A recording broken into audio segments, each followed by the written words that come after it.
अपनी आंखें बंद करके आप किसी भी एक हिंदू देवी को इमेजिन करें, फिर चाहे वो माता पार्वती हो, माता लक्ष्मी हो या देवी सरस्वती ही क्यों ना हो।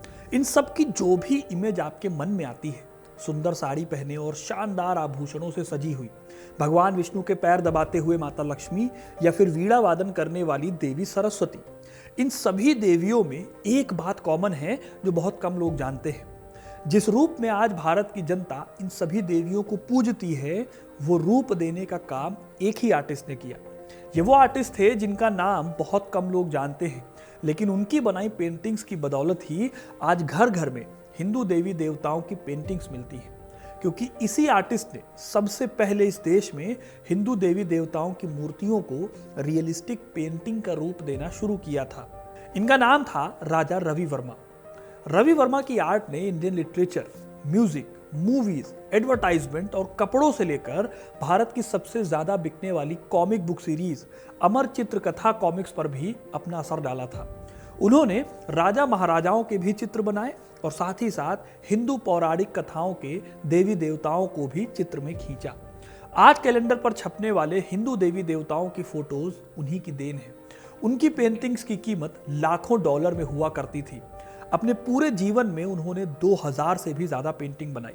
Radha in the moon light नाम की पेंटिंग उनकी थी जो 1890 में 200 मिलियन रुपए में बिकी। लेकिन दोस्तों, जितनी कामयाबी रवि वर्मा को मिली, उतनी ही आलोचना भी उन्हें झेलनी पड़ी।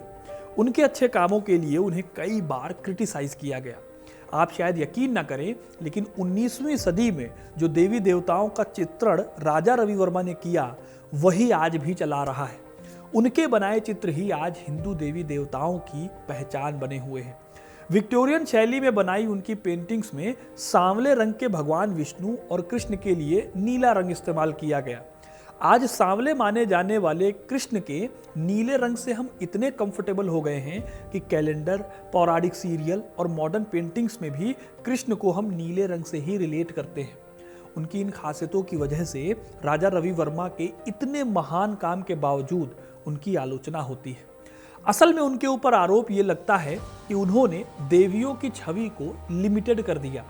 राजा रवि वर्मा से पहले जो भी पेंटिंग्स बनाई जाती थी, उसमें किसी देवता को वास्तविक रूप में नहीं दिखाया जाता था।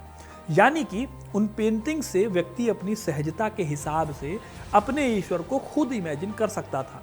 लेकिन रवि वर्मा की पेंटिंग्स ने इस इमेजिनेशन को ही पूरी तरह से पलट दिया।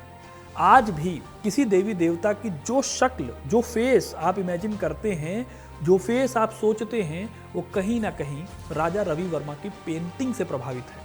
इसीलिए आज के इस वीडियो में मैं आपको इन्हीं महान चित्रकार राजा रवि वर्मा की कहानी सुनाने वाला हूँ और साथ ही एक इंटरेस्टिंग किस्सा भी बताऊंगा कि कैसे एक गलती की वजह से एक पेंटर से वो राजा भी बन गए। उनके नाम के आगे राजा लगा दिया गया, जो हमेशा उनके नाम के साथ लगा रह गया। तो आइए जानते हैं राजा रवि वर्मा की पूरी कहानी, क्योंकि अपना इतिहास नहीं जानोगे तो खुद को कैसे पहचानोगे। दोस्तों, कहानी में आगे बढ़े उससे पहले मैं आपको प्यूमा के क्लासिक व्हाइट स्नीकर्स के बारे में बताना चाहता हूँ। यह है प्यूमा का व्हाइट स्नीकर, जो आपके पैरों के कंफर्ट के लिए तो अच्छा है ही साथ आपको अच्छा लुक भी देगा। अगर आप स्नीकर खरीदने की सोच रहे हैं तो स्क्रीन पर दिखे गए शॉप नाउ पर क्लिक करके इन्हें खरीद सकते हैं और अपने पैरों को एक अच्छा लुक दे सकते हैं। राजा रवि वर्मा अप्रैल 1848 में केरल के किलीमनूर में जन्मे। ये जगह केरल की राजधानी त्रिवेंद्रम से करीब 40 किलोमीटर दूर है। रवि वर्मा का परिवार कवियों और विद्वानों का परिवार था। केरल तब त्रावणकोर रियासत का हिस्सा था और त्रावणकोर के शाही परिवार से राजा रवि वर्मा के परिवार की रिश्तेदारी थी। इसी वजह से दरबार में इनका आना जाना लगा रहता था। बहुत कम उम्र थी राजा रवि वर्मा की जब उन्होंने अपने पेंटिंग का टैलेंट दिखाना शुरू कर दिया था। उनके बारे में कई कहानियां हैं। कहते हैं कि वो बचपन में राख से ही अच्छे खासे चित्र बना देते थे। रवि वर्मा के एक चाचा ने उन्हें शाही दरबार में जाने का मौका दिया। यहाँ उन्होंने दरबार में पेंटिंग करने वाले कई पेंटर्स को देखा। इन पेंटर्स की पेंटिंग से रवि वर्मा खूब प्रभावित हुए। उन्होंने उनसे यूरोपियन पेंटिंग और ख़ास तौर पर ऑयल पेंटिंग की कई बारीकियां सीखी। यहाँ दरबार में ही उनकी मुलाकात होती है उस जमाने के मशहूर डच पेंटर थियोडोर जेन्सन से। थियोडोर जेन्सन राजघरानों की पेंटिंग बनाने के लिए वहाँ आए हुए थे। ऐसा कहा जाता है कि जेन्सन को रवि वर्मा को पेंटिंग सिखाने में कोई इंटरेस्ट नहीं था। लेकिन रवि इतने टैलेंटेड थे कि उन्होंने थियोडोर को काम करते देखकर उनके तरीकों को सीख लिया। इस तरह से कम उम्र में ही रवि वर्मा ने अपने टैलेंट का लोहा मनवा लिया था। अच्छा, कई लोग रवि वर्मा के आगे राजा लगे होने की वजह से उन्हें राजा मान लेते हैं। त्रावणकोर रियासत से संबंध होने की वजह से आपको भी ऐसा लग सकता है कि उन्होंने शायद त्रावणकोर के कुछ हिस्सों पर शासन किया, इस वजह से उनके नाम के आगे राजा लगा हुआ है। लेकिन ऐसा है नहीं। असल में गलती की वजह से उन्हें राजा बुलाया जाने लगा, जो ताउम्र उनके साथ जुड़ गया। हुआ यह कि अपनी शानदार कला के लिए उन्हें ब्रिटिश सम्राट से कैसरे हिंद की उपाधि मिली। इस उपाधि के साथ जो प्रशस्ति पत्र मिलता है, यानी एक तरह का सर्टिफिकेट, गलती से उसमें उनके नाम के आगे राजा शब्द लगा दिया गया। रवि वर्मा को अपने नाम के आगे राजा लगाने में कोई दिक्कत हुई नहीं और उन्होंने खुशी खुशी इस उपाधि का उपयोग करना जारी रखा। हालांकि इस बात से त्रावणकोर के राजा को काफी परेशानी हुई थी, लेकिन रवि वर्मा ने कभी भी राजा के पद को पाने के लिए काम नहीं किया। यह बस एक टाइटल था जो गलती से उनके साथ जुड़ गया था। खैर, 1881 में उन्होंने बड़ौदा के गायकवाड़ सयाजी राव तृतीय का चित्र बनाया।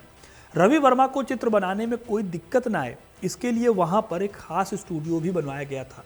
इसके चलते जल्दी ही वो बड़े बड़े राजघरानों में एक बेहतरीन पेंटर के तौर पर फेमस हो गए थे। अब राजा महाराजाओं की पेंटिंग तो सभी पेंटर बना रहे थे, ये काम सदियों से चला आ रहा था। लेकिन रवि वर्मा ने इंडियन पेंटिंग में एक नया रेवोल्यूशन लाया। उन्होंने रियलिस्टिक पेंटिंग में जान फूंक दी थी। देखिए, केरल अपनी म्यूरल पेंटिंग्स के लिए जाना जाता था, जिसमें अच्छी डिटेल के साथ काम होता था। लेकिन इस डिटेल के बावजूद ये पेंटिंग्स रियलिस्टिक नहीं होती थी। वहीं दूसरी तरफ राजा रवि वर्मा ने अपनी पेंटिंग्स में रियलिज्म को जगह दी। उन्होंने यूरोपियन और इंडियन टेक्निक्स को मिक्स किया और ऐसी पेंटिंग्स बनानी शुरू की जो इंडिया में उनसे पहले किसी ने भी नहीं बनाई थी। यही वो टाइम था जब उन्होंने राजाओं और महाराजाओं की पेंटिंग के साथ साथ हिंदू देवी देवताओं की पेंटिंग्स बनानी भी शुरू की। धीरे धीरे उनका काम प्रसिद्ध होने लगा और उन्हें खूब ऑर्डर मिले पेंटिंग्स बनाने के। एक वक्त ऐसा भी आया जब उन्हें इतना काम मिल गया कि वो काम को पूरा नहीं कर पा रहे थे, लेकिन उनकी मदद को आगे आई एक टेक्नोलॉजी। असल में रवि वर्मा के दौर में यूरोप में लिथोग्राफिक पेंटिंग फेमस हो रही थी।